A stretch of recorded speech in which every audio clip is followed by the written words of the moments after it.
An alarming new AI feature for Windows, startling new research about Wi-Fi routers, an update to the iOS photo story from last week, and more. Welcome to Surveillance Report 179, where we are dedicated to keeping you private and secure with the latest news from the past week.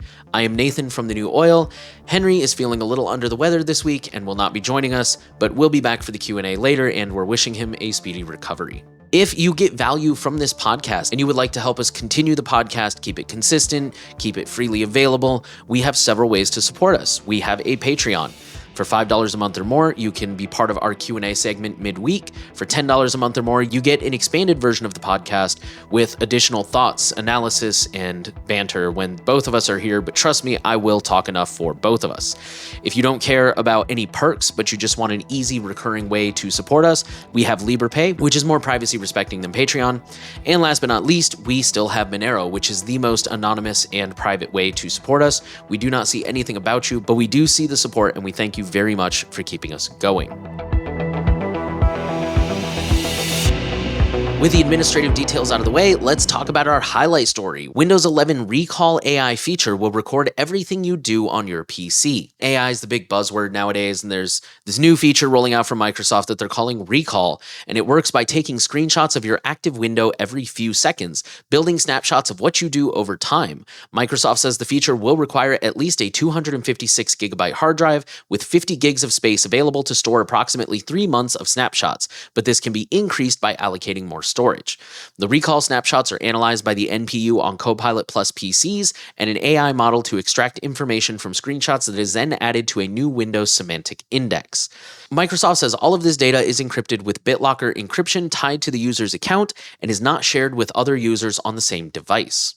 While Microsoft states that no data will be sent to their servers, one concern immediately comes to mind with this feature: how this recorded data will be locally secured on Windows devices. If a threat actor gains local access to a device, would they be able to access this data or send it to their own computers to analyze the information offline for sensitive data? Furthermore, Microsoft admits that the feature performs no content moderation, meaning it will screenshot everything it sees in active windows, including credentials, banking information, and other confidential information. Only Microsoft Edge's in private windows and content protected by DRM will be excluded from Recall by default. Bleeping Computer contacted Microsoft about whether other browsers' private browsing features would be excluded and whether the recall data would be secured if a device is breached, and they said they will update the story if they receive a response. At the time of this recording, they apparently have not received a response. The article also says that this feature will roll out in June, so just here in like a week, with support only for some languages such as English, Chinese simplified, French, German, Japanese, and Spanish. More languages will be added in the future. It's also worth noting that this, for now, is only, I guess I actually just found this out this morning and I picked it up from context clues. I haven't seen any specific articles about this, but I guess Microsoft is going to start creating Copilot Plus PCs, which are PCs specifically designed to run their Copilot AI, I guess. So for now, this feature is going to roll out specifically on those PCs. So for now, this will be easy to avoid. I assume that in the future, especially as PCs get more powerful, I think this is something they will try to roll out to everyone. Or maybe not, because this feature is already getting a lot of pushback. There's even a privacy inquiry in the UK. Like, this has been met with a lot of criticism. So let's go ahead and break that down. Starting from the top, here's my personal complaint. Requires at least 256 gigs with 50 gigs of space available. I don't want this at all. I would assume, which is not a safe assumption when we're talking about Microsoft, I assume that there's going to be a way to disable this feature, because I have a 2 terabyte hard drive. But the thing about video editing is that it just keeps building a cache that I have to go in and manually delete periodically. And audio does it too. It just takes up a lot less space. So it's like, I don't want any gigs of storage dedicated to this feature. I want as much storage as possible available, because it is kind of like an old PC where, back in the day, you delete some of the old files and the PC gets faster. And these days, that's usually not how it works, from my understanding. But at the same time, it's like, I still need that space because it will fill up. I won't be able to do any video editing. DaVinci will start getting buggy. This is such a disaster. And I'm also, not that it matters, but I'm curious, is that 50 gigs per user or 50 gigs in general? I don't think I have to explain to you guys why this is problematic. You guys are probably on the same page. Like, yo, how about no AI? How about no recall? No, none of this. Like I said, this is getting pushback. A lot of articles I've seen are calling this spyware, as they rightfully should. I think if we're being technical and we're being objective, this is not technically spyware because they claim it's not going to send the data anywhere. But let's be real, it's spyware. Like the article points out, if somebody gets access to your device, not to downplay the severity of this issue, but we always say that if somebody has physical access to your device, all bets are off. But at the same time, what about remote access? They make that a point in this article too. If a threat actor gains access, can they send it somewhere else? Like, could this be remotely extracted the same way that other files can be, like session tokens? I think the last thing to add to this is their freaking moderation. It really shows you, somebody else pointed this out. I think we got an email about this, but whoever pointed this out, I apologize for not remembering who. It will screenshot everything, including credentials, banking information, confidential information, but not DRM content. It just shows you where their priorities are. Like, they're here to protect other companies and other corporate interests. But, your passwords, your bank account numbers, yeah, whatever. You don't need those, you silly privacy, silly individuals wanting privacy. You guys are funny. Needless to say, not a fan. As we've learned last week, there's nothing I can say that is going to make everybody happy, but the most obvious and easiest answer is switch to Linux. I think for 80 to 90% of people, that is actually valid advice. Like, switching to Linux in most cases is totally doable, especially for the average person who pretty much just like watches Netflix, sends an email, browses the web. Linux does all that just fine. It does some light photo editing. It does some light audio editing. It does some video editing. Switching to Linux is, I think, really realistic for the overwhelming majority of people. For the handful of people who have specific tasks, in a lot of cases, you can dual boot. If you're super lucky, your job will issue you a device, or you can have two devices. And like I said, for now, the beauty is this is very niche. You're going to have to go out and buy one of these Copilot Plus PCs for now.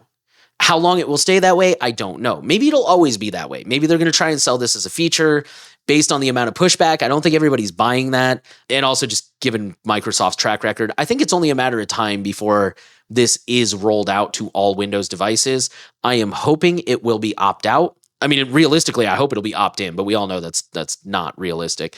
At very least, I hope it'll be opt-out. It'll be something you can shut off and disable.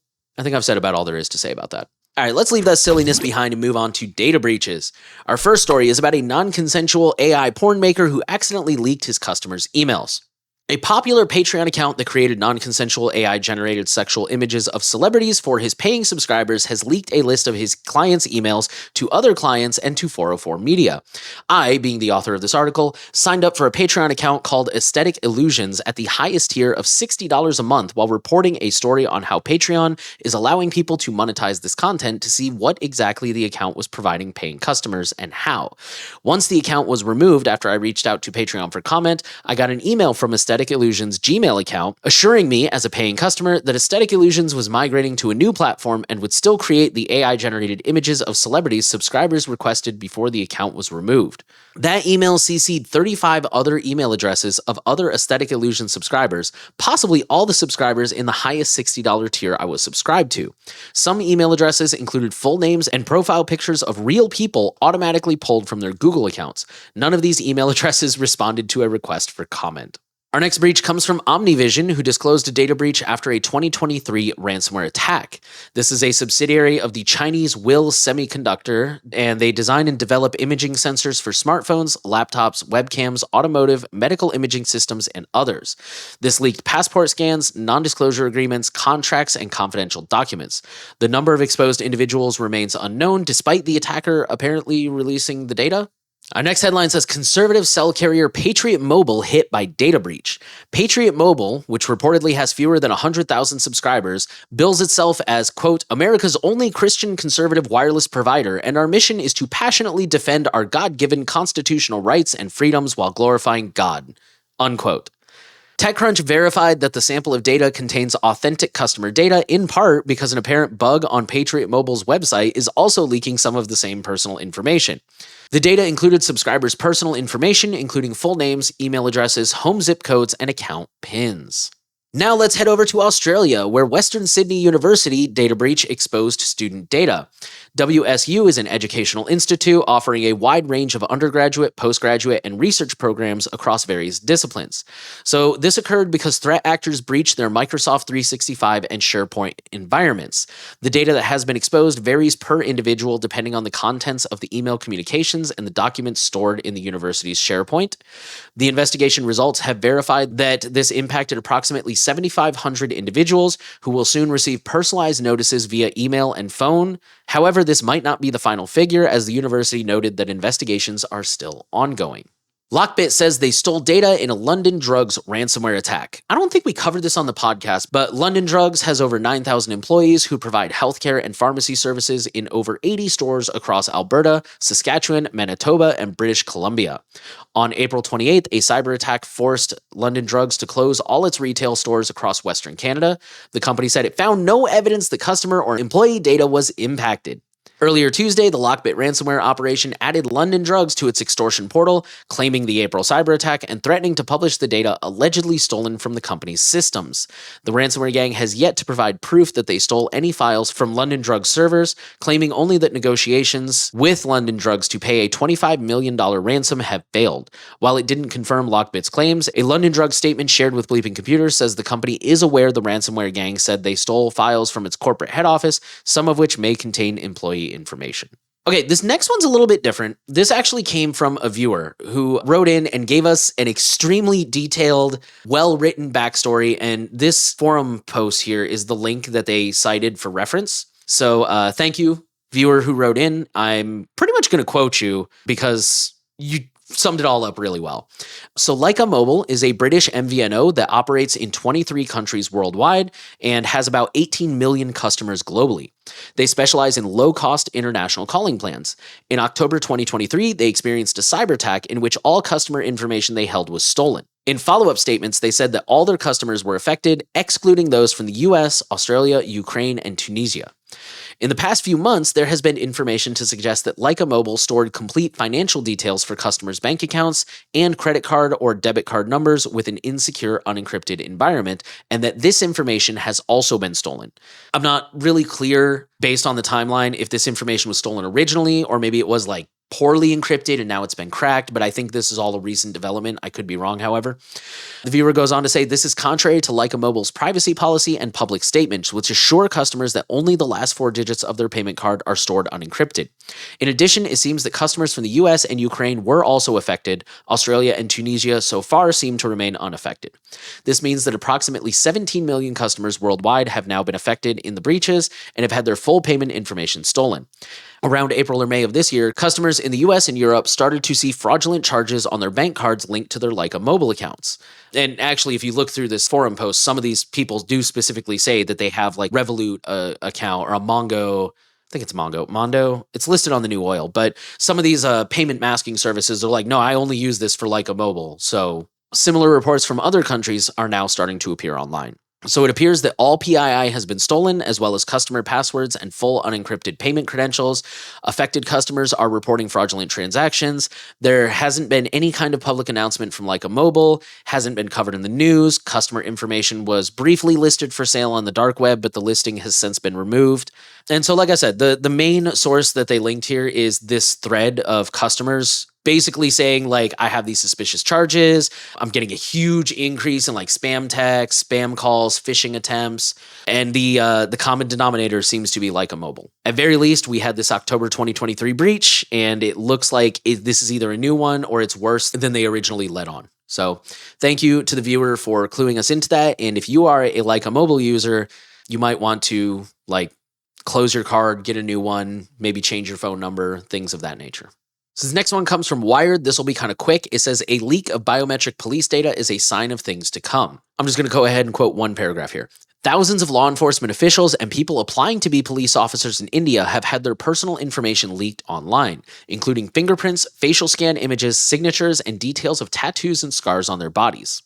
If that wasn't alarming enough, at around the same time, cybercriminals have started to advertise the sale of similar biometric police data from India on messaging app Telegram. This was apparently caused by an exposed database, which has now been closed off. This one's pretty new. It says U.S. pharma giant Cencora says Americans' health information stolen in data breach.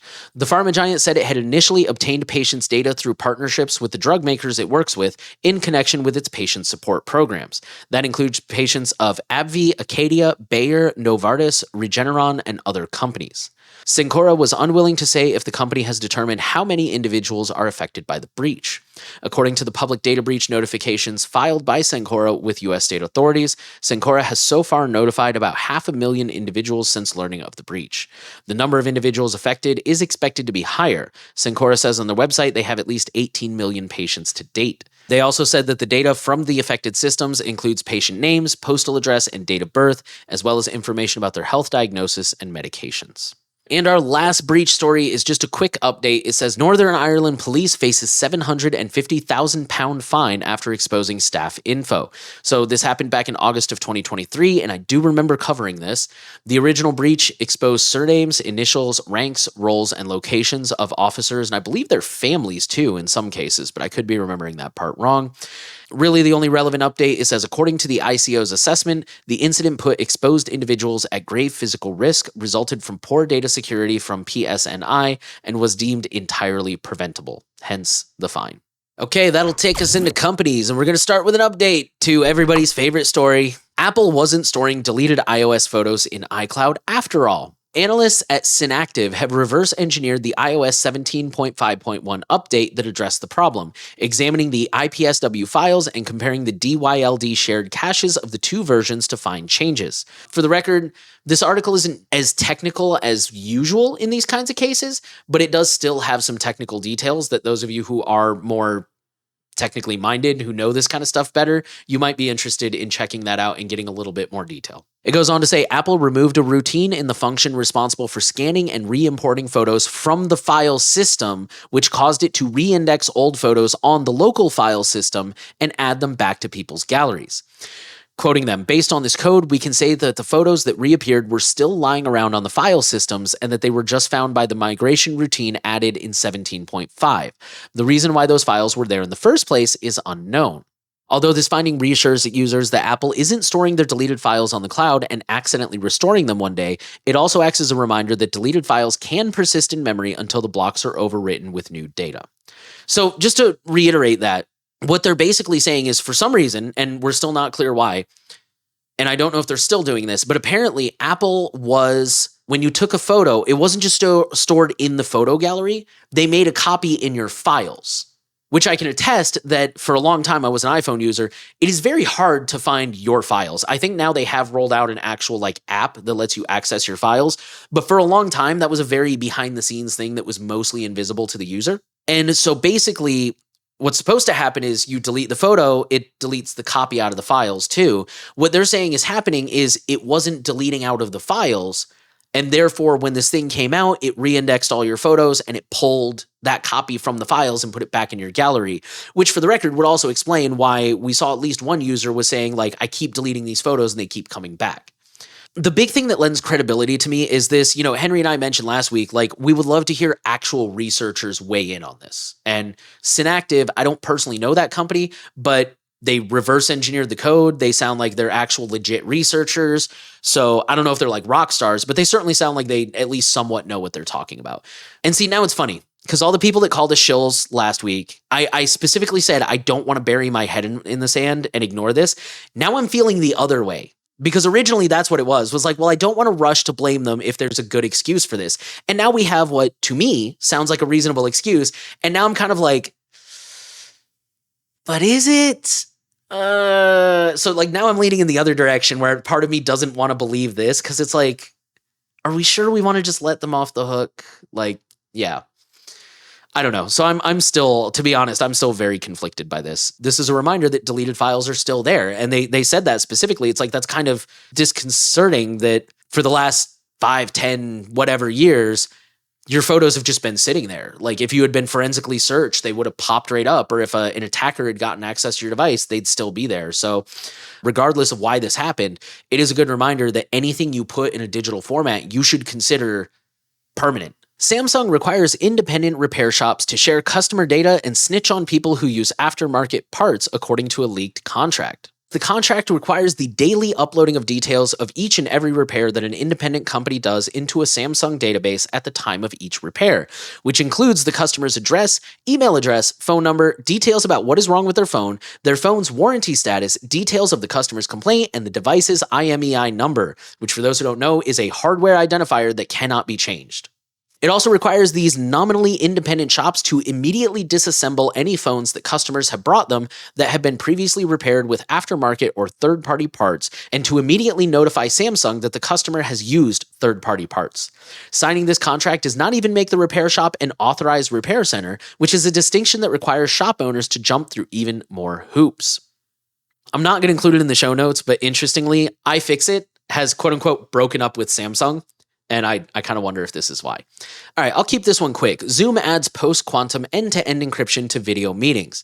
Zoom has announced the introduction of the Kyber 768 quantum-resistant encryption to its already encrypted end-to-end communications, which makes all data traveling between its servers and clients undecipherable even by advanced quantum computers.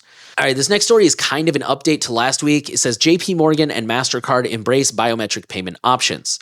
And this comes from Slashdot. The summary says, with JP Morgan and MasterCard piloting biometric payment options, a future where consumers can pay with their face is rapidly approaching. And I think they were quoting JP Morgan on this one. Our focus on biometrics as a secure way to verify identity, replacing the password with the person, is at the heart of our efforts in this area. Oh, sorry, that was the Executive Vice President of Identity Products and Innovation at MasterCard. Based on positive feedback received thus far, he says the biometric checkout technology will roll out to more new markets later this year. And our last one is an update for the 3 people who for some reason are still using LastPass, which is that they are now encrypting URLs in the password vaults for better security. They note that this new security feature is a significant step towards reinforcing its commitment to implementing zero-knowledge architecture in the product.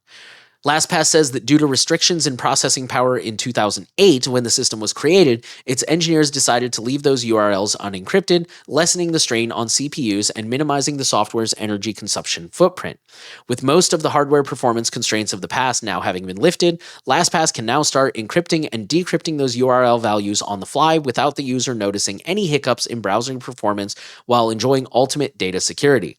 The first phase of the URL encryption implementation will occur in June, automatically encrypting primary URL fields for all existing and new accounts. The second phase will occur sometime in the second half of the year when the remaining 6 URL-related fields stored in LastPass vaults will also be automatically encrypted. Currently, users don't need to take any action, but LastPass will email impacted accounts step-by-step instructions on how they can take advantage when the rollout starts next month.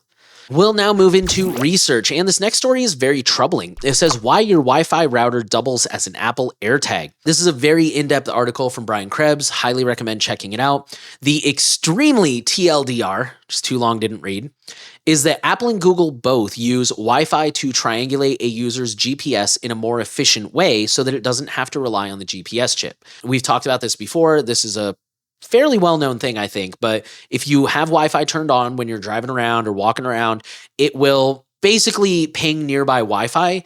And I again, this is one of those things that I don't understand the technicals, but it allows it to be more efficient. So I'm going to get the numbers here wrong, but I've asked a friend before who has insider knowledge.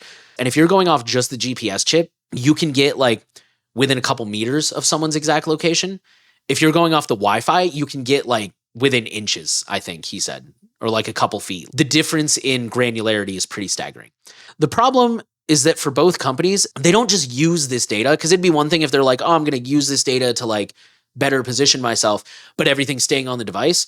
Instead, they transmit identifiable, persistent, and trackable data back, like the access point's MAC, which is also called the BSSID. I forget what that stands for, but it's basically the MAC address from what I'm told. This is according to 2 researchers at the University of Maryland who theorized they could use the verbosity of Apple's API to map the movement of individual devices into and out of virtually any defined area of the world.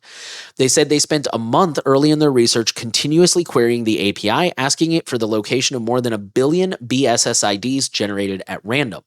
They learned that while only about 3 million of those were known to Apple's Wi-Fi geolocation API, Apple also returned an additional 488 million BSSID locations already stored in its WPS from other lookups. Plotting the locations between November 2022 and November 2023, researchers saw they had a near global view of the locations tied to more than 2 billion Wi-Fi access points. The map showed geolocated access points in nearly every corner of the globe, apart from almost the entirety of China, vast stretches of desert wilderness in Central Australia and Africa, and deep in the rainforests of South America. In March of this year, Apple quietly updated its website to note that anyone can opt out of having their location of their wireless access points collected and shared by Apple by appending _nomap to the end of the Wi-Fi access point's name. Adding _nomap to your Wi-Fi network name also blocks Google from indexing its location. Our next research story is about Teslas, which can still be stolen with a cheap radio hack despite new keyless tech. Researchers at a Beijing-based automotive cybersecurity firm called GoGoByte have demonstrated that they could carry out a relay attack against the latest Tesla Model 3, despite its upgrade to an ultra-wideband keyless entry system, instantly unlocking it with less than $100 worth of radio equipment. Since the Tesla 3's keyless entry system also controls the car's immobilizer feature designed to prevent its theft, that means a radio hacker could start the car and drive away with it in seconds, unless the driver has enabled Tesla's optional off-by-default pin-to-drive feature that requires the owner to enter a 4-digit code before starting the car.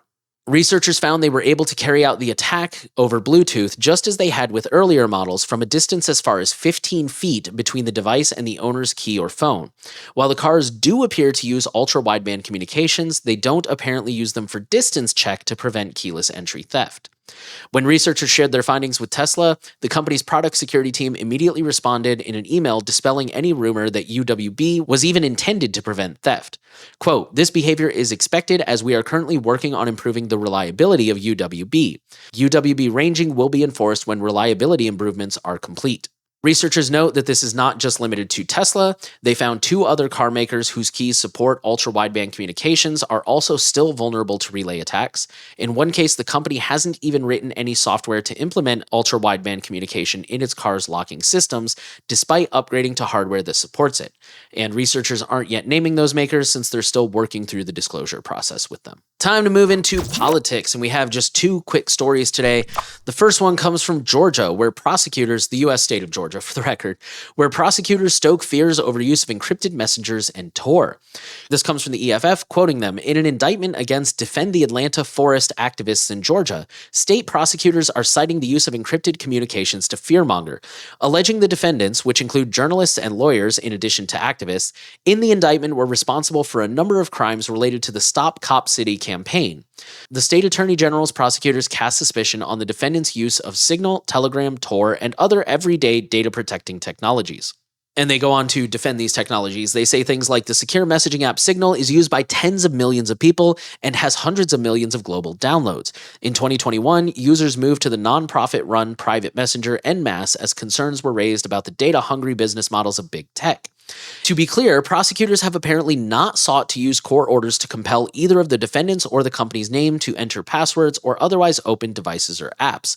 But vilifying the defendants' use of common sense encryption is a dangerous step in cases that the DeKalb County District Attorney has already dropped out of, citing, quote, "different prosecutorial philosophies," unquote. Our next headline comes from California. It says California advances bill for porn site age verification. The California State Assembly passed the Parents Accountability and Child Protection Act that will require porn companies doing business in the state to verify that users are 18 or older. This law would also affect other businesses like fireworks, body branding, and even BB guns. Before the bill becomes law, it still has to pass the state Senate and then be signed by Governor Gavin Newsom. ALO, Pornhub's parent company, says it supports age verification, but, quote, "We believe that any law to this effect must preserve user safety and privacy and must effectively protect children from accessing content intended for adults," unquote. The company says that users who are required to verify their age instead go visit other sites that don't comply with state law. Quote, "In Louisiana last January, Pornhub was one of the few sites to comply with the new law. Since then, our traffic in Louisiana has dropped approximately 80%. These people did not stop looking for porn, they just migrated to darker corners of the internet that don't ask users to verify age, that don't follow the law, that don't take user safety seriously, and that often don't even moderate content. In practice, these laws have just made the internet more dangerous for adults and children," unquote. With that, let's move into FOSS, our free and open source news, and we have kind of a big one. Little Snitch 6 has been released for macOS Sonoma. For those who don't know, this is Kerry Parker calls them reverse firewalls. It stops traffic from leaving your computer unless you allow it to. The key features for version 6 include DNS encryption, easier access to block lists, a redesigned interactive traffic chart, a new control center in the menu bar, new hierarchical grouping options in the connection list, new sound notifications, and an overhauled user interface. The full advertised features list is in the article, and it's pretty extensive, so if you are a user, definitely go check that out. Little Snitch 6 supports macOS Sonoma and is currently available from the Objective Development website for $59 per single license. And I think that's a one-time payment. Don't quote me, but I'd be surprised if it's not. Existing users can upgrade at a discounted price starting at $39. Licenses that have been purchased after January 1st of 2024 are already valid for Little Snitch 6 at no additional cost, which is awesome. That's how companies should do it. A free demo mode is also included, which offers full functionality for 3 hours per session and can be reactivated as often as desired. Tuda has a brand new logo. They say, while we also like the previous Tutanota logo, a path towards privacy, our new logo better symbolizes how easily you can achieve a more private life with Tuda. It's as easy as turning on a light switch. Our new logo, a light switch that brings privacy to you, much better represents what we at Tuda stand for, making privacy and security easy. It is a great representation of our brand value as everyone can easily understand what it means and relate to the ease of use. Everyone can turn on a light switch. There is no rocket science to it. And then there's more stuff in the article, but it's all just kind of PR stuff. Finally, that'll bring us into our Misfits. Our first story says spyware found on US hotel check-in computers. A consumer-grade spyware app has been found running on the check-in systems of at least 3 Wyndham hotels across the United States. The app, called PC Tattletale, stealthily and continually captured screenshots of the hotel booking systems, which contained guest details and customer information. Thanks to a security flaw in the spyware, these screenshots are available to anyone on the internet, not just the spyware's intended users. The researcher said he attempted to warn PC Tattletale of the issue, but the company has not responded, and the flaw remains unfixed at the time of publication. The screenshots from 2 hotels seen by TechCrunch show the names and reservation details of guests on a web portal provided by travel tech giant Sabre. The screenshots of the web portals also display guest partial payment card numbers. It is not known who planted the app or how the app was planted. For example, if hotel employees were tricked into installing it, or if the owner intended for the spyware to be used to monitor employee behavior. PC Tattletale markets itself as a way to monitor employees, among other uses. The manager of one affected hotel told TechCrunch by phone that they were unaware that the spyware was taking screenshots of their check-in computer. The managers of 2 other hotels did not return calls or emails. And last but not least, this headline says, this undisclosed WhatsApp vulnerability lets government see who you message. The undisclosed vulnerability is traffic analysis. I hate clickbaity titles, but I understand why they do it. This article specifically focuses on traffic analysis in the context of the conflict going on in Gaza right now. But really, it has a lot more to do with metadata. It's metadata. For those who don't know, traffic analysis is where they can't see your message. The message is encrypted, but they can see that you, at this time, sent a message of this size, and this other person, almost immediately thereafter, received a message of the same size. So they can kind of correlate, like, well, you probably messaged this person. So then you two probably know each other. And that's, that's metadata. And the article goes on to talk about that. Metadata is very concerning. There's a famous quote from the former NSA chief who said, "We kill people based on metadata," which is very true. Matthew Green is cited here. He's a professor of cryptography at Johns Hopkins. And he points out that, metadata can be really good, but in the sense of accuracy, but it can also be wrong sometimes. So this is really concerning stuff. They go on to say today's messenger services weren't designed to hide metadata from adversaries who can see all sides of the conversation. They also point out this is not the only app affected by this, but it's kind of the one that they focus on. There are other messengers affected by this, so I'll read this last paragraph here. The memo suggests WhatsApp may adopt a hardened security mode for at-risk users similar to Apple's lockdown mode for iOS. But even this extra setting could accidentally imperil users in Gaza or elsewhere. People who turn this feature on could stand out like a sore thumb, which itself could inform a targeting decision. Really unfortunate if the person who does it is some kid, unquote. So that's all we have for this week. We have Windows 11's recall features rolling out. Thankfully, you kind of have to go looking for it right now, but do be aware of that as new versions of Windows start to roll out. We have some new information about Wi-Fi routers and SSIDs. Be sure to factor that into your threat model. Ask if you need to defend yourself and how. We have an update to the iOS photo story from last week. I know some of you guys will probably say like, oh, that's all BS. That's not how it went down. Some of you guys are probably like, ah, yeah, I figured it was a mistake. Very polarizing story. And I understand, for the record, I know I went on a whole tangent about that, but that's what we got this week. So that iOS story in particular proves, make sure you're subscribed because we do cover updates. So yeah, the news never stops. A reminder that if you want to keep this podcast going, help us stay consistent, help us stay on schedule, we do have a Patreon. $5 a month or more, you get to be part of the Q&A. $10 a month. I definitely rambled a lot this week. I told y'all I would, so you can hear those thoughts. Not just my thoughts, but Henry's too when he's here. So most weeks it's both of us.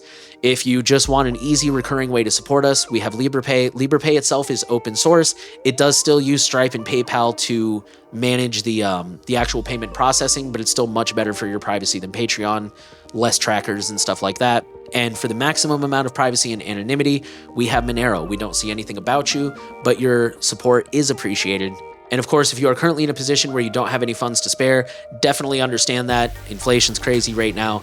Just, liking, subscribing, commenting, sharing the podcast really helps, and we appreciate it. So thank you guys for listening. Links to all of the stories can be found in the show notes. If you have a story that you think we should cover, go ahead and send it to news@surveillancereport.tech. You guys really sent us a lot of stories this week. Most of them I already knew about, but still, I appreciate you guys. Like, I'd rather you say something as opposed to just like, oh, I'm sure it's on their radar and we forget to cover it. So thank you guys so much. And as I said, last but not least, share the podcast around. Make sure you're subscribed because we do update stories. Give us a rating if you're on a platform where that's an option.